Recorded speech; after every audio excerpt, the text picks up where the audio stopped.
He's got his own signature, really, that comes from the world of jazz and the world of swing. But he's not belonging to either one, in a way. He kind of supersedes them in a way. He's developing his own style.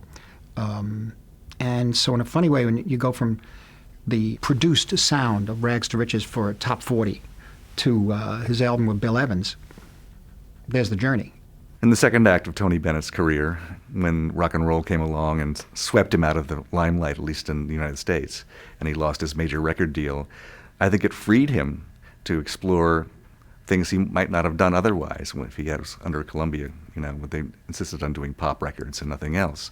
And so he was able to team up with Bill Evans, the great jazz pianist, and show that he was more serious than people had realized, perhaps. And I got a record of Tony Bennett and Bill Evans, and I was stunned by the incredible partnership between Tony Bennett and Bill Evans. It was really 50-50. Tony Bennett certainly doesn't need me to list his credentials as a singer. He is one of the great singers of all times, and he did something very interesting with Bill Evans, who is one of the great jazz pianists. They teamed up, put an album together, just piano, and Tony singing with a piano, which most singers would not even want to attempt. But they did it, and the results are called the Tony Bennett, Bill Evans album, and we thought you might like a taste of what they've come up with. Would you welcome, please, Tony Bennett and Bill Evans.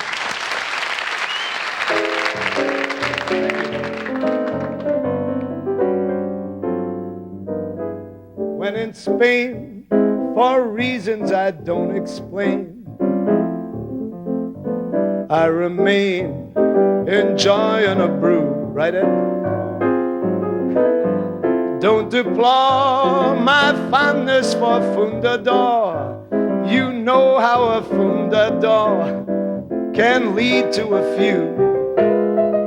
And baby, when in Rome, I do as the Romans do. If you don't go with a big ensemble behind a vocalist, the best thing I think to do is to get down to that really one-to-one kind of thing, You originally were going to do it two guys? Yeah, well, that was... Could have gotten Ferranti and Teicher, Yeah. Bill Evans was an orchestra.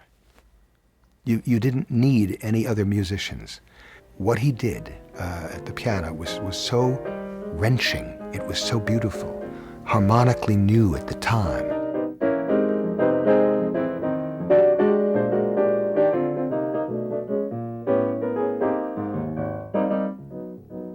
Also, he turned out to be a great accompanist for this iconic figure standing next to him.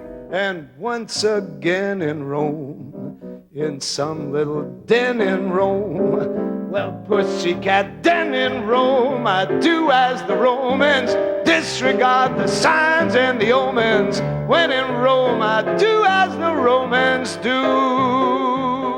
He played like the ocean in a storm. Yeah. I loved it. He told me, he said, leave all your cronies home, and we recorded in San Francisco, and just the engineer and his producer, Helen Keane, who was his manager.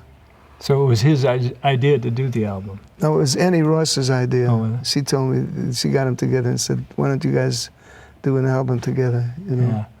And it was unbelievable. With each song, before we did it was about an hour and 15 minutes. He would figure out everything he wanted to play for me on it, and then he said, okay, I'm ready, let's try one and do one. And that went on, but it was what the public never heard, because what he was playing was unbelievable. Yeah. No, he just one of those guys who had an amazing feel, Mm-hmm. an amazing way of voicing the chords, or picking his choice of chords to use and stuff. Yeah. Amazing. It's such an understanding of high level, and Yeah. all the greatest musicians, Miles Davis, everybody, they just ran to him and wanted to perform with him. Yeah, right. Yeah. Wow. Excuse me? You remember you and Bill and Johnny Carson together? I don't remember it, funny enough. We just used to do one shot after another and staying on the road. Yeah.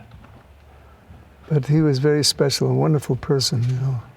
Yeah, I know his son lives up where I do. I see. He's kind of living there. He's trying to do music for movies as well. Oh, very good. But Bill Evans, unfortunately, didn't live long enough to do half of what he's really capable of doing. And, you know, I must tell you that he really regretted that